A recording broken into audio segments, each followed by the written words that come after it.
शदादकोट जो आज मोहनजोदड़ो के टूटे फूटे आसारों के मानंद दिखता है वो कभी खूबसूरत भी हुआ करता था और उसी पुरानी खूबसूरती को बरकरार रखने के लिए कुछ वक्त कबल शहर में अल्लाह और पाक रसूलुल्लाह सल्लल्लाहु अलैहि वसल्लम के पाक नामों के टावर शहर के मुख्तलिफ मकामात पर नस्ब किए गए, मगर इंतज़ामिया की लापरवाही और बद इंतज़ामिया के बायस एक टावर जो कंबर लाड़काना रोड पर था तेज़ हवाओं के नज़र होकर गिर गया, जबकि दूसरा टावर जो शहर के दरमियान होने की वजह से जो ज़बून हाली का शिकार है। टावर जेके शदादकोट में ॿ लॻल हुया, हिकिड़ो लाड़काणे रोड ते, हिकिड़ो कोरट जे साम्हूं।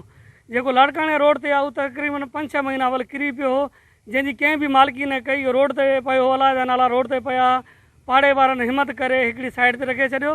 जंहिं खां पोइ हे ॾिसो कोरट जे साम्हूं जेको अलाह वारो टावर लॻल आहे इहो बि ज़बून हाली जो टेक ॾेई रहियो आहे, छो त कॾहिं बि किरी सघे थो, कॾहिं बि किरियो त कंहिं नुक़सान थी सघे थो, को जान वञी सघे थी। असां आला इंतज़ामिया DC कंबर शदादकोट ऐं बस वारनि खे अपील था कयूं, ख़ुदारा हीअ असां शदादकोट जी सूंह आहे, अलाह वारा टावर। असां कॾहिं ॾिसंदा ॿाहिरि वेंदा हुआसीं त उते टावर लॻंदो, असां ॾाढी ख़ुशी थींदी। असांजे शहर में जॾहिं लॻे टावर लॻा त असांखे बि ॾाढी ख़ुशी थी। उन में बि हिकिड़ो टावर किरी पियो आहे जंहिंखे ॿीहर ठाहिण जी कोशिशि न कई वई आहे।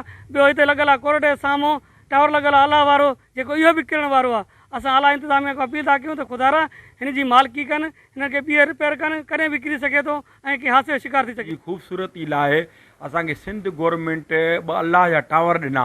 हिकिड़ो असांजो लॻल आहे स्टेशन रोड ते, ॿियो लॻल आहे असांजो अलाहाबाद चौंक ते लॻल आहे। मेन शहर आहे साईं मुंहिंजा हो जेको आहे बरसातुनि में किरी पियो, उनजो हिमलती तदारक न थियो आहे। असां सिंध गवर्नमेंट खे अपील कंदासीं त उहो असांखे ठाराए ॾियनि। में बरसाती तूफ़ान जी सबबु जेको आहे अलाह वारो टावर उहो किरी पियो, जंहिंमां शदादकोट में जेको अलाहाबाद ॿियो टावर आहे उन में जी बि जेका आहे न सूरत हाल कंडीशन निहायत ख़राबु आहे। उहो बि अहिड़ी तेज़ हवा जे झोके जे सबबु किरी सघे थो केॾी महिल बि। तंहिं हुनजे शहर जे विच में लॻल आहे, उतां 24 कलाक साईं अचु वञु आहे, रश आहे। त खुदारा अपील था कयूं हुकूमत खे त हिन खे रिपेयर कयो वञे। मुंतखब नुमाइंदों की अदम तवज्जो ने शहर को तबाह बर्बाद कर दिया है और वो दिन दूर नहीं जब गैर जिम्मेदार मुंतखब नुमाइंदों और शहर के बर्बादी के जिम्मेदार चंद गैर जिम्मेदार शहरियों को तारीख के बेरहम सवालों के सामने जवाबदेह होना पड़ेगा। कैमरामैन लियाकत चांद रामो के साथ गुलाम अली ब्रावई, वस्ट TV शदादकोट।